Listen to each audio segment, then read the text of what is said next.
There is a moment that arrives uninvited. You are sitting in silence, or praying, or thinking about nothing, and something is there. Not a thought, not a feeling you manufactured. Something present, underneath, something you did not produce. The breath of life, the phrase from Genesis 2:7 that most people learned as a biology lesson, was never describing the start of your lungs. The Hebrew text uses a word in that verse that it does not use the same way anywhere else in the creation account, and every major English translation hides it. This is the awakened believer. And today the original language is going to return something the English took. The King James, the NIV, the ESV, the NASB, the NET. Open any of them to Genesis 2:7, and then open any of them to Genesis 6:17.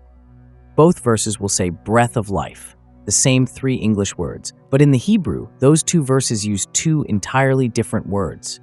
Not synonyms, not close variants. Different words with different scopes, different semantic ranges, different applications, and different recipients. The Strong's numbers are different, the lexicon entries are different, the frequency counts are different. One appears a handful of times, the other appears 378 times. Not one English translation tells you. And the difference is not academic. It changes what you carry. The verse reads like this in most English Bibles. And the Lord God formed man of the dust of the ground and breathed into his nostrils the breath of life, and man became a living soul. Genesis 2:7. It appears on many Sunday school walls. It shows up in children's Bibles with illustrations of a bearded figure bending over a clay body. It is one of the most quoted verses in all of Scripture. And the way most people were taught to understand it is straightforward. God made Adam's body out of dust. Then God breathed into him, and Adam's body started working. Lungs inflated, heart began to beat, eyes opened, blood started moving through veins. The breath of life in this reading is the moment biology switched on, divine CPR, the first resuscitation. There is nothing outrageous about that reading. Something did begin. Adam did become a nefesh chaya, a living being. The text says so, but the reading is dangerously incomplete in what it flattens. Because the Hebrew word used for what God breathed into Adam is not the same Hebrew word used for the life given to animals just a few chapters later. And the English phrase breath of life appears in both places, making two categorically different events look identical. This is where the investigation begins. Because if the two words are different, then what God gave Adam was not the same thing God gave every other creature. And if that is true, then the phrase breath of life has been doing something in English that the Hebrew never intended it to do. It has been flattening a distinction the original text preserved. And the question that follows is not small. If what God breathed into Adam was different in kind from what he gave to animals, then the verse you memorized in Sunday school was never describing how biology started. It was describing what you were made to carry. In Genesis 2 verse 7, the Hebrew phrase is nishmat chayim. The first word is Neshamah, Strong's H5397. The Brown Driver Briggs lexicon, the standard reference for biblical Hebrew, defines it as a puff, wind, vital breath, divine inspiration, intellect. Under subcategory 1D, BDB marks it as spirit of man. That last entry matters. The lexical range of Neshamah includes divine inspiration. It includes intellect. It is not a word whose range is limited to air-filling lungs. The word itself carries a category higher than biology. Think about what that range means.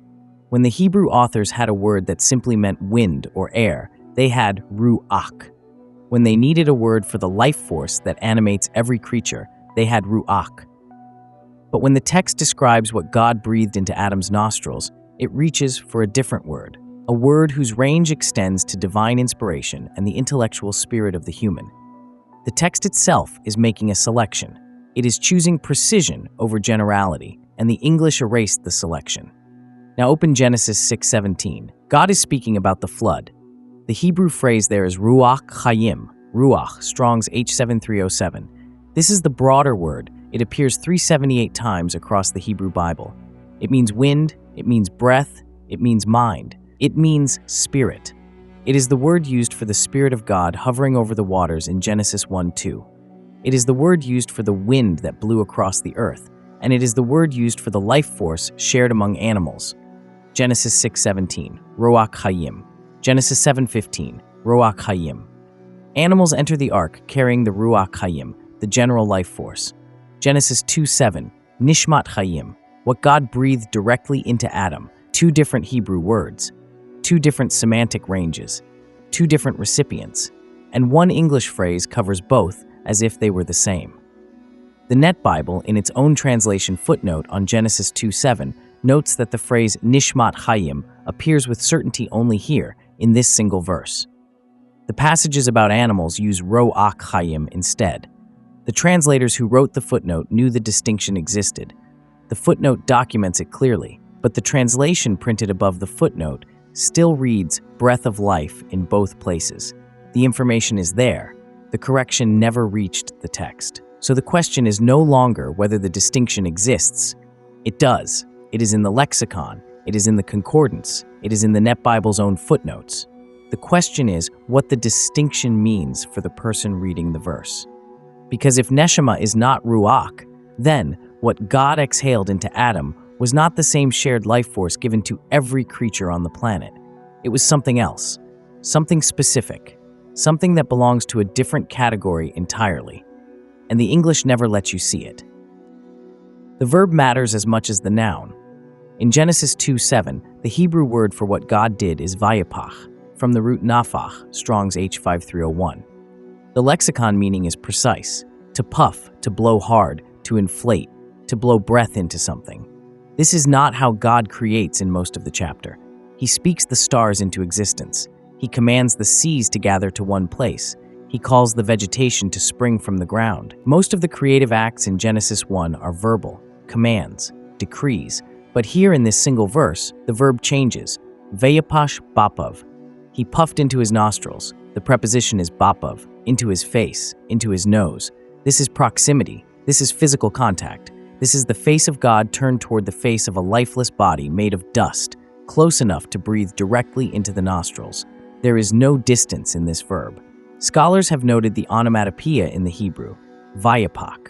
Say it aloud. Your lips round, your cheeks fill, your mouth does what the word describes. The word itself is a breath, and the text places God so close that what he exhaled passed directly from him into the body without space between them. So the picture Genesis paints is not a distant act of animation. It is not a biological switch being flipped from the command room. It is the Creator leaning in, face to face with a body made of afar, dust, Strong's H6083, lifeless earth. And what made that earth a nefesh chaya, a living being, was not general animation. It was a specific, intimate, unrepeated transfer. Something from within God himself breathed directly into the cavity of the human body. No other creature in the text receives this verb. No other creature receives the Neshamah. This act has no parallel in the rest of Genesis. It stands alone. The difference matters for a reason that goes beyond theology. It matters because it changes the nature of what Adam became. If the deposit was merely biological animation, then the human is an upgraded animal. Complex, intelligent, but made of the same substance as everything else that breathes. But if the deposit was something specific, something from within God himself, transferred face to face with a verb that means to puff directly into, then the human is carrying something the rest of creation does not carry. And the text uses different words for each to make sure you see the difference. If Neshamah is not ruach, and if the verb is not a remote decree but a face-to-face exhale, then Genesis 2:7 is not describing the moment biology began. It is describing the moment something of God himself was deposited inside the human body. And if that is true, then the verse is not about the origin of life. It is about the origin of something still present. If this is the kind of study that makes you reach for the concordance before accepting the translation, this channel was built for the people who do that work. There is a study guide for this episode.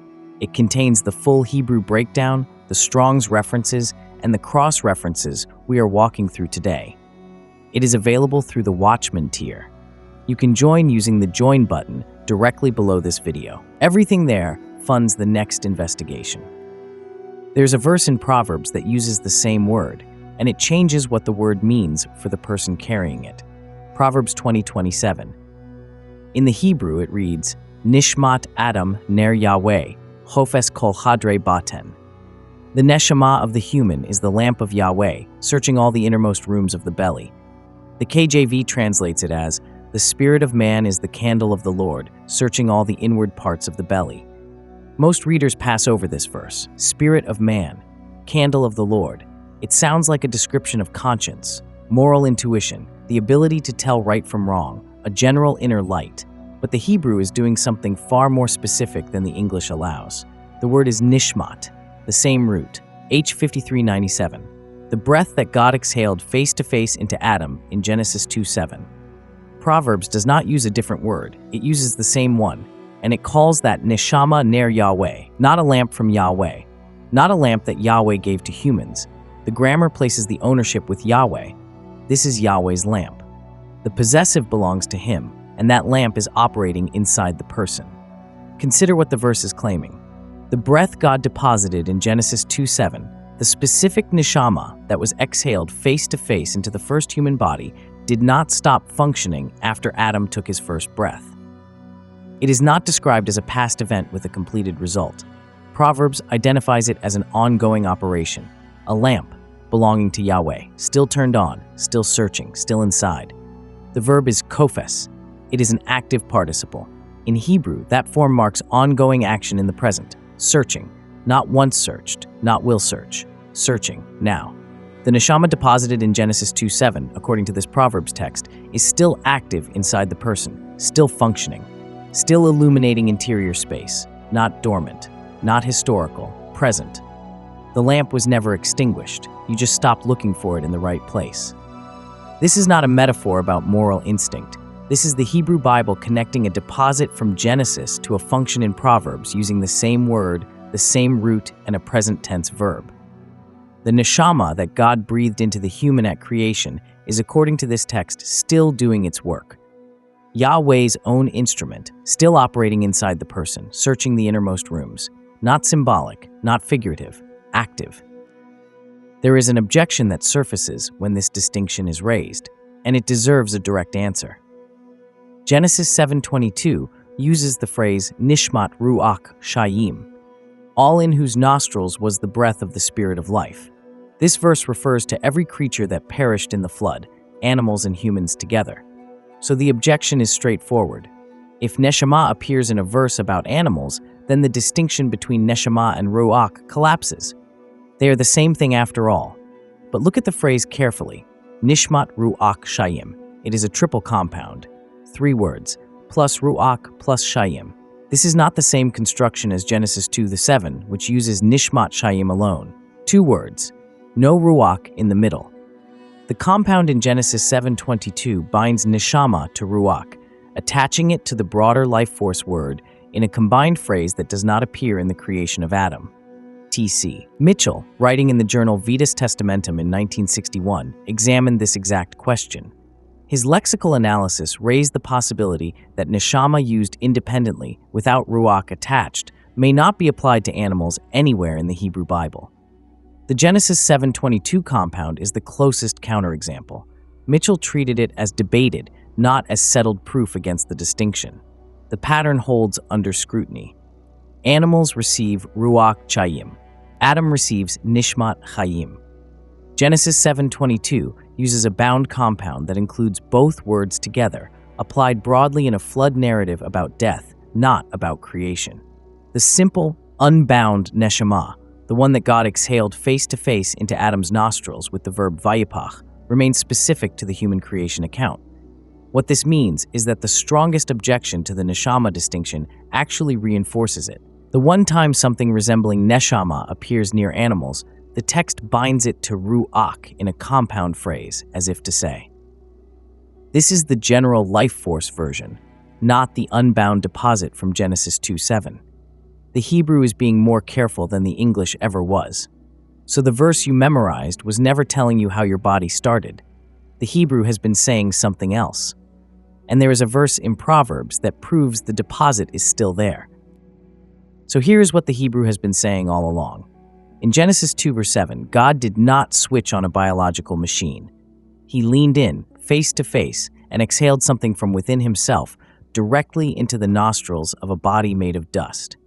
The word for what he breathed is Neshamah, not the general life force given to animals, something specific, something whose lexical range includes divine inspiration, intellect, the spirit of the human as a category distinct from the wind that animates every living creature.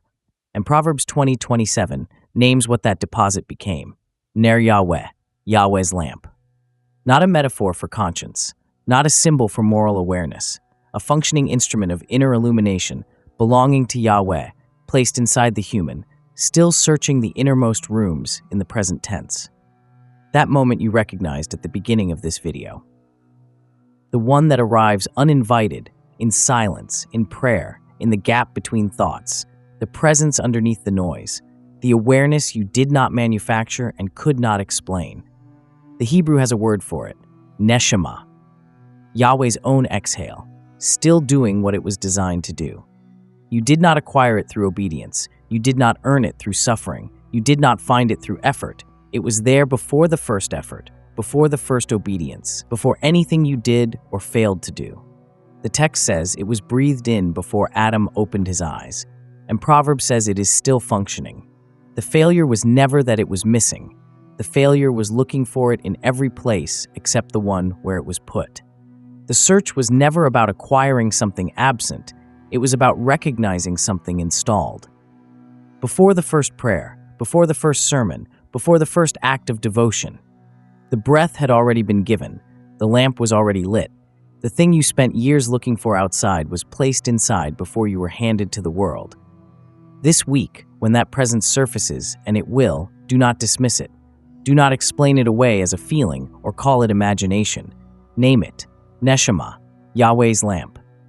And instead of reaching outward, hold still. Let it search inward. That is what the active participle chofes means in Proverbs 20:27. The lamp does not need you to carry it somewhere. It needs you to stop moving long enough for it to illuminate what is already inside.